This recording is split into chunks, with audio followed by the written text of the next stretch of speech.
మాజీ ముఖ్యమంత్రి వర్యులు వైఎస్ఆర్ కాంగ్రెస్ పార్టీలో కీలక నేత అంబటి రాంబాబు గారిపై జరిగిన దాష్టీకానికి మేము హైదరాబాద్లో ఈ ప్రకాశం జిల్లా నుంచి ఐటీ వింగ్ తరఫున మేమందరం కూడా ముక్త కంఠంతో దీన్ని వ్యతిరేకిస్తూ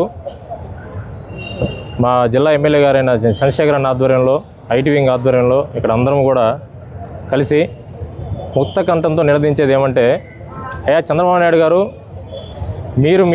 మీరు జగన్మోహన్ రెడ్డి గారు మా ప్రియతమ నేత, మా అందరి ఆరాధ్య దైవం జగన్మోహన్ రెడ్డి గారు అధికారంలో ఉన్నప్పుడు స్వయాన జగన్మోహన్ రెడ్డి గారిని మేమందరము మా కుటుంబ సభ్యుడిగా భావించే జగన్మోహన్ రెడ్డి గారిని మీరు మరియు మీ యొక్క ఇప్పుడు హోంమంత్రిగా ఉన్న అనిత గారు మీ పుట్టుకే ప్రశ్నార్థకం అన్నారు.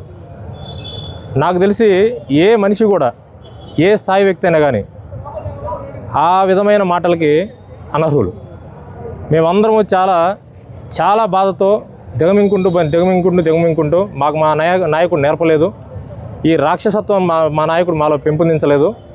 అందుకని ఏ రోజు కూడా వైఎస్ఆర్ కాంగ్రెస్ పార్టీ కార్యకర్తలు కానీ నాయకులు కానీ ఏ రోజు దాడులకు తెగబడలేదు. స్వయాన జగన్మోహన్ రెడ్డి గారి పాలన సంగతి వివరిస్తున్నాను నేను.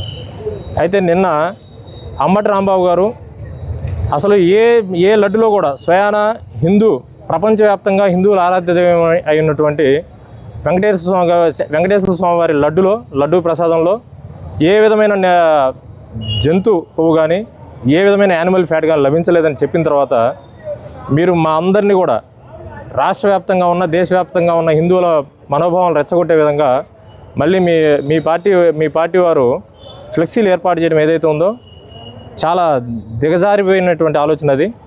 ఓ పక్క మీ ప్రభుత్వంలో మీరే శాంపిల్స్ ఇచ్చారు సిబిఐకి, స్వయాన అదే సిబిఐ ఏ విధమైన హానికరమైన పదార్థాలు కానీ స్వామివారిని కించపరిచే విధానాలు కానీ ఏమీ కూడా అమలు కాలేదని చెప్పేసి తీర్పు రావటం, దానికి అగెనెస్ట్గా మళ్ళీ మీ పార్టీ నాయకులు మీ పార్టీ కార్యకర్తలు ఫ్లెక్సీలు ఏర్పాటు చేయటం, ఆ ఫ్లెక్సీలు సించివేసే కార్యక్రమంలో అది మాకెవరికి కూడా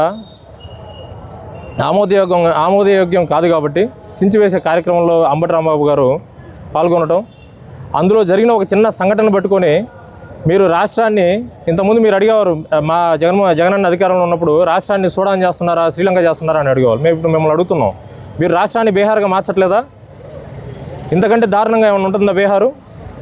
ఇంట్లోకి వెళ్ళి కార్లు తగలబెట్టి ఇంట్లో స్వయాన ఒక మాజీ ముఖ్యమంత్రికి వాళ్ళ స్వగృహంలో కూడా రక్షణ కల్పించలేని పరిస్థితుల్లో ఈ ప్రభుత్వం ఉంటే ఇంకా సామాన్య మానవుడి పరిస్థితి ఏంటి, ఆంధ్రప్రదేశ్ రాష్ట్ర ప్రజల యొక్క పరిస్థితి ఏంటో చెప్పకనే చెప్తున్నారు. కాబట్టి మీరు గుర్తుపెట్టుకోండి, ఇలాంటి చర్యలు ఏవి కూడా మమ్మల్ని బెదిరించలేవు, మేము దీనికి భయపడేది లేదు. రాబోయే రోజుల్లో అతి త్వరలో మా చంద్రశేఖర్ అన్న అన్నట్టు ప్రభుత్వం రాబోతుంది. ఈ చర్యలన్నిటికీ కూడా ప్రతిచర్యలు తప్పవని ఐటీ వింగ్ తరఫున మా ప్రకాశం జిల్లా యువ నాయకులందరి తరఫున కూడా మీ అందరినీ హెచ్చరిస్తున్నాం. Thank you.